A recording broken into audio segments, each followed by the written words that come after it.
हम लोग आज कल देखे थे, लास्ट क्या था, उप प्रधानमंत्री। और आज हम लोग को देखना है, क्योंकि उप प्रधानमंत्री हो कि प्रधानमंत्री हो, उनके अंदर मंत्रिमंडल तो रहेगा ही रहेगा। तो हम लोग मंत्री परिषद की बात करते हैं, जो जिसकी चर्चा अनुच्छेद 75(3) में है। अब मंत्री परिषद मंत्री बनेंगे तो इसमें कितने सदस्य हो सकते हैं? एटलीस्ट तो इसमें सदस्यों की संख्या, यानी टोटल लोकसभा में जो सदस्य होगा, या राज्य में अगर है तो विधानसभा में जितना सदस्य होगा उसका 15%। लेकिन हम लोग केंद्र के दृष्टिकोण से देख रहे हैं तो 15%, यानी कि 81 से ज़्यादा नहीं होना चाहिए। ज़्यादा नहीं, क्या लिखे हैं? 15% से अधिक नहीं होना चाहिए। 543, यानी अगर 543 टोटल है लोकसभा का सीट, तो उसका 15% आपका कितना आ गया? 81 होगा, अप्रॉक्स 81 ही होगा। ठीक है, तो इससे ज़्यादा नहीं होना चाहिए। लेना है क्या? समझ गए ना? इसको समझे। अब एक चीज और भी देखना है कि मंत्री परिषद में एक चीज और भी ध्यान रखिएगा।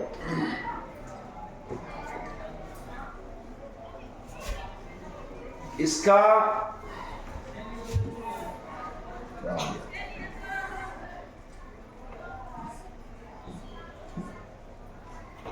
सबसे पहला क्या होता है? कैबिनेट मंत्री।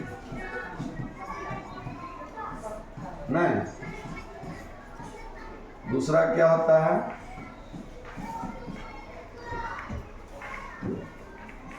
राज्य मंत्री।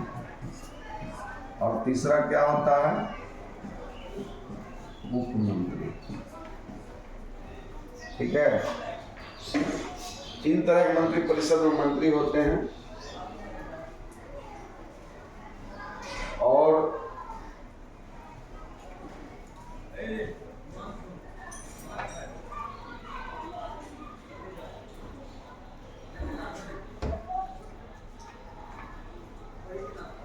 अब एक चीज और भी याद रखिएगा कि राज्य मंत्री में भी 2 तरह के होंगे। एक जो होंगे वो कैबिनेट मंत्री के अधीन,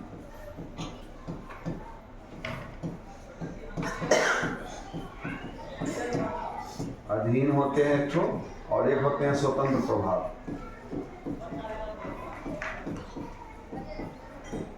ठीक है, राज्य मंत्री में कैबिनेट मंत्री जो होता है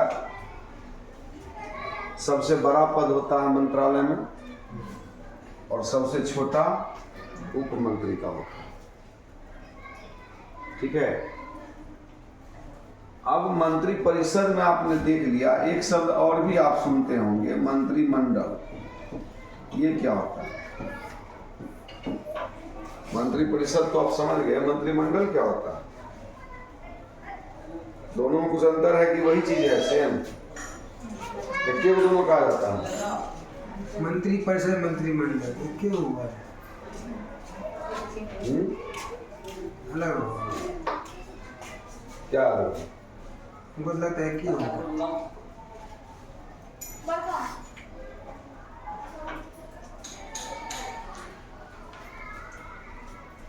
अच्छा, राज्य मंत्री तो देखे कि कैबिनेट मंत्री का अधीन होगा, नहीं तो। लेकिन उप मंत्री किसके अधीन होगा? ये दोनों का अधीन हो सकता है, या तो कैबिनेट मंत्री का अधीन होगा, कैबिनेट मंत्री के अधीन हो सकता है, और दूसरा राज्य मंत्री का।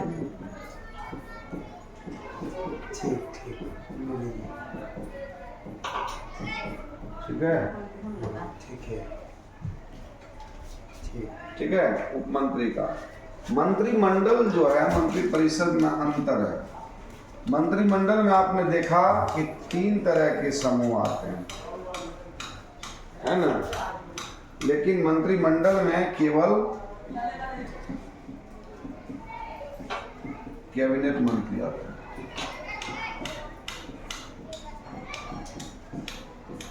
समझ गए? इसमें सिर्फ कैबिनेट मंत्री आएगा मंत्रिमंडल में, और मंत्री परिषद में तीनों आए।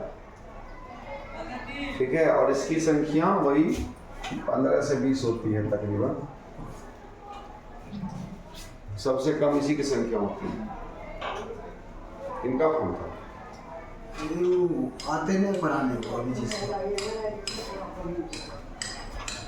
ठीक है, केवल कैबिनेट मंत्री मंत्रिमंडल में।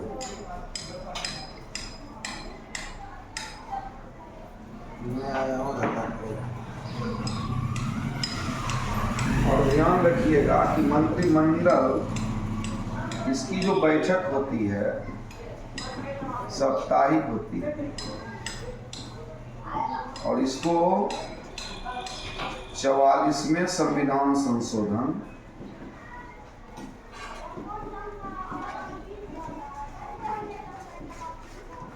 1978 ठीक है ना के द्वारा 352 में शामिल किया गया। के द्वारा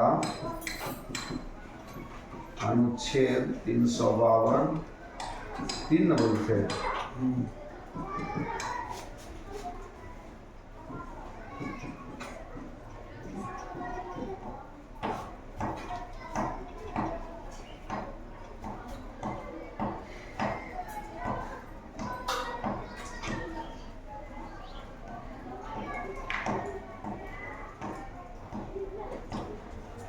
मंत्री परिषद का मुख्य वर्ग क्या हो सकता है?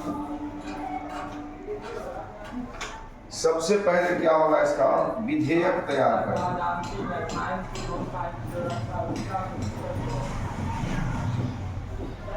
जो विधेयक तैयार किया जाएगा राष्ट्रपति की मंजूरी के लिए उसको ही तैयार करता है। क्या पॉइंट्स है इसमें ना? बहुत ज्यादा नहीं है, थोड़े सा अभी शॉर्टकट देख रहे हैं, इसका फिर आगे देखेंगे। ठीक है, विधेयक तैयार करेगा। उसके बाद इसका और भी काम है बजट तैयार करना और विदेश नीति का निर्माण भी इसी के द्वारा होता है।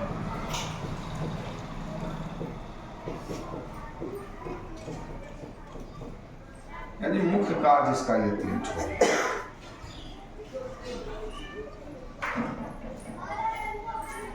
ठीक है,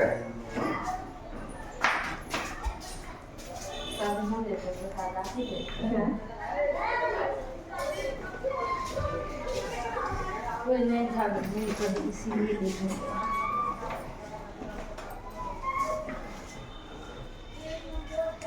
तो मंत्री परिषद का हम मोटा मोटी जो बात होता है उसको देख लिए। बहुत लेंदी में जाना नहीं है, मंत्री परिषद से बहुत ज़्यादा क्वेश्चन होगा नहीं, समझ गए? बस यही है, बस इतना ही इसमें काफ़ी है मंत्री परिषद के लिए।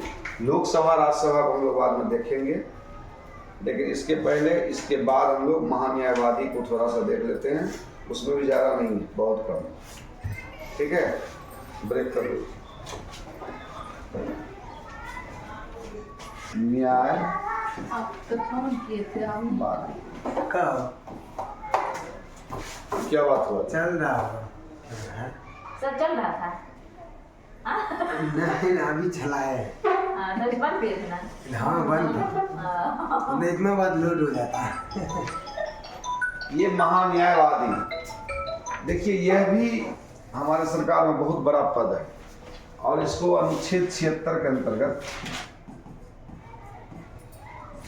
रखा गया है। ठीक है, महान्यायवादी कौन बन सकता है इसकी नियुक्ति हम बता रहे हैं क्या होता है। ये राष्ट्रपति का सलाहकार होता है। ठीक है, महान्यायवादी राष्ट्रपति का सलाहकार होता है और इस पर योग्यता होनी चाहिए क्या कि उच्चतम न्यायालय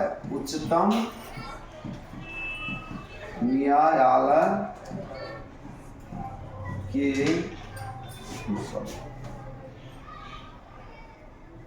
क्या हो जाता है जी, न्यायालय के मुख्य न्यायाधीश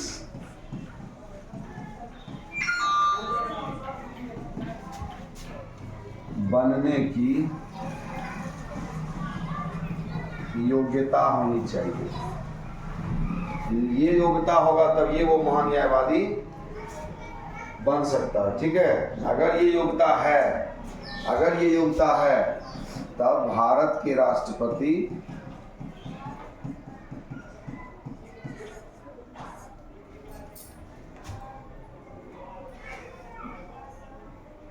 द्वारा महान न्यायवादी की नियुक्ति की जाती है। जब ये योग्यता रहेगा तो, ठीक है। इसके अलावे लोकसभा प्लस राज्यसभा प्लस संयुक्त अधिवेशन। संयुक्त अधिवेशन का क्या मतलब हुआ? लोकसभा और राज्यसभा दोनों उसमें रहना चाहिए। संसद प्लस संसद की किसी समिति, संसद की किसी समिति, इतने चीज में ये भाग भी ले सकते हैं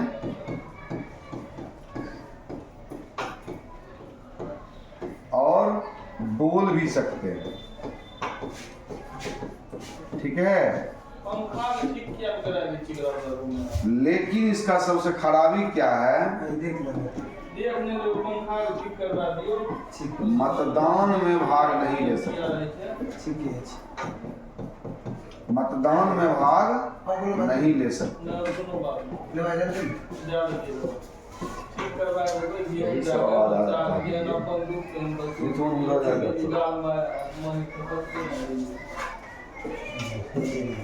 यदि लोकसभा की बैठक हो कि राज्यसभा की बैठक हो या संयुक्त अधिवेशन चल रहा हो या संसद के द्वारा कोई समिति का गठन किया गया हो, उसमें जो है महान न्यायवादी भाग ले सकते हैं, बोल भी सकते हैं। ठीक है, यानी स्पीच भी दे सकते हैं, लेकिन मतदान में भाग नहीं ले सकते। यानी कोई किस कारणवश अगर मतदान कराना पड़ जाए तो वो नहीं कर सकते।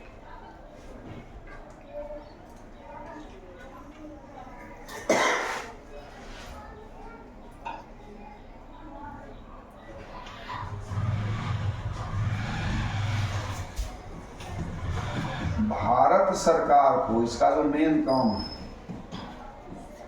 भारत सरकार को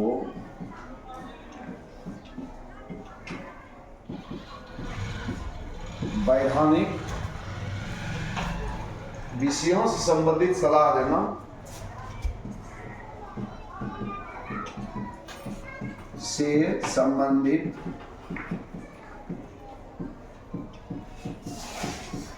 सलाह देना तथा भारत सरकार को वैधानिक विषयों से संबंधित सलाह देना तथा वैधानिक स्वरूप के ऐसे कर्तव्यों का पालन करना, वैधानिक स्वरूप के ऐसे कर्तव्यों का पालन करना जो जिन्हें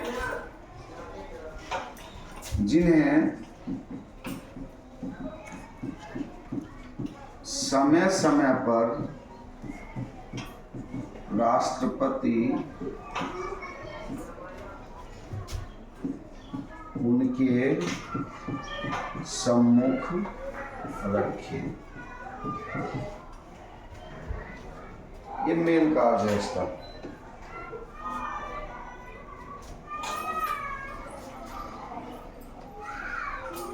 विजुअल